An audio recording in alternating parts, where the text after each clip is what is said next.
Hello, and thank you for tuning in to this week's episode of Bite-Sized Cybercrime, the podcast where we discuss cybercrimes and cybersecurity news. This week we'll be talking about a series of cyber attacks on X, formerly known as Twitter.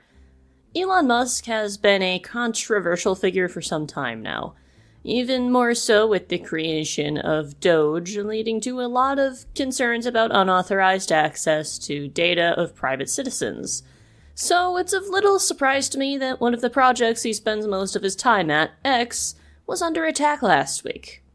Hacktivist group Darkstorm claimed responsibility for a series of DDoS, or Distributed Denial of Service attacks against the social media platform, posting screenshots from checkhost.net, showing that in all regions of the world, X was unable to be reached. This eventually led to X enabling DDoS protections from Cloudflare, which is weird that they were not already doing that because of the size of the platform.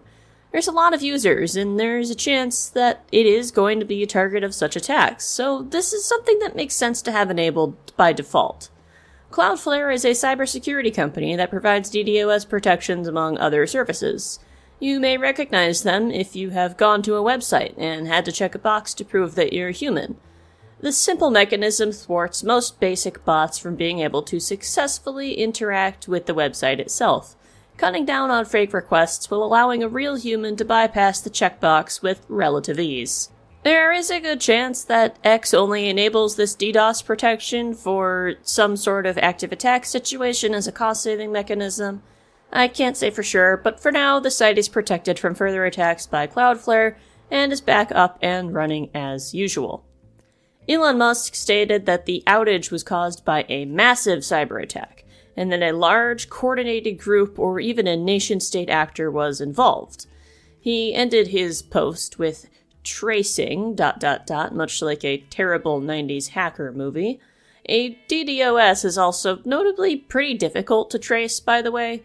The point is that all the endpoints tend to be compromised devices from all over the world. You're not usually able to find a single point of origin. That is what makes the denial of service attack distributed.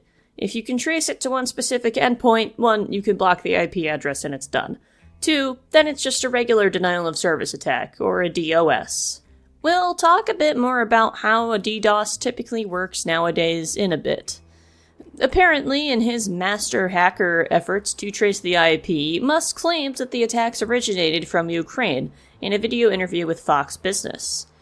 This did take place after Donald Trump's controversial meeting with Ukrainian President Volodymyr Zelensky, and Musk has begun expressing views against supporting Ukraine in their effort with the war against the invading Russia.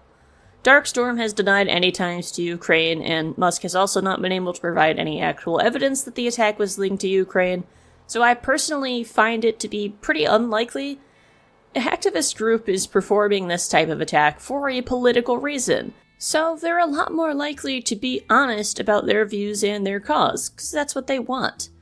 I don't see a reason why the group would lie about not being Ukrainian. In fact, I think a Ukrainian hacktivist group would very proudly claim credit for this attack based on Musk's comments about their country. And there are Ukrainian hacktivist groups out there. Darkstorm is just not one of them.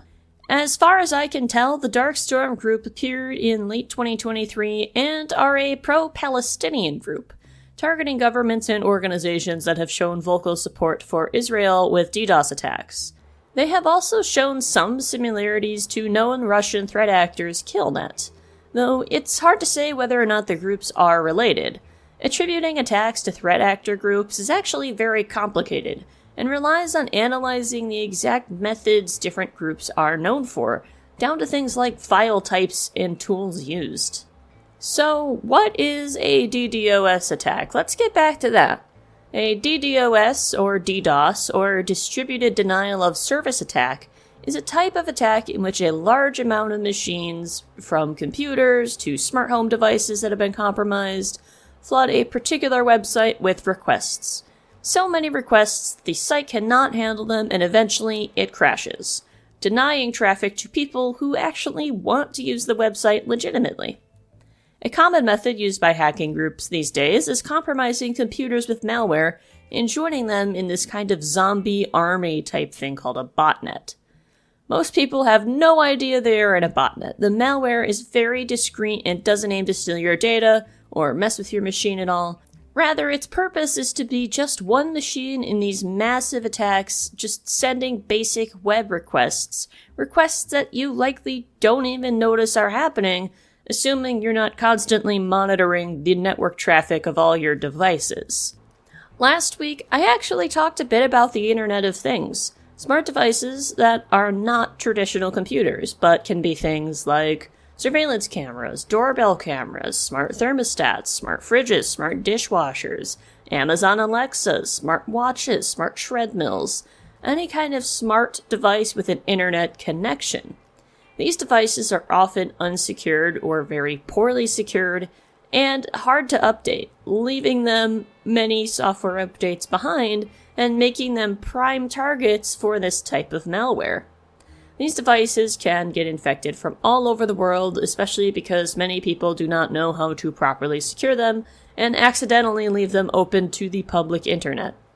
On March 10th, 2025, there were multiple X outages throughout the day until the Cloudflare DDoS protections were enabled, leaving users unable to use the site at all. When accessing the X.com website, a Cloudflare CAPTCHA now asks you to verify that you're human, and this has prevented most of the zombie devices from successfully hitting X's servers, relieving the attack.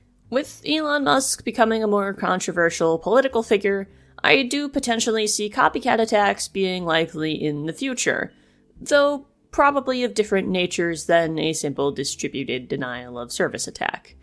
Only time will tell, however. Thank you for tuning into this week's episode of Bite-Sized Cybercrime, and another thank you to Wired, Bleeping Computer, PC Mag, Forbes, and Tom's Guide for information on both this attack and the Darkstorm group. My name is Chloe Tonis, and until next time, stay secure.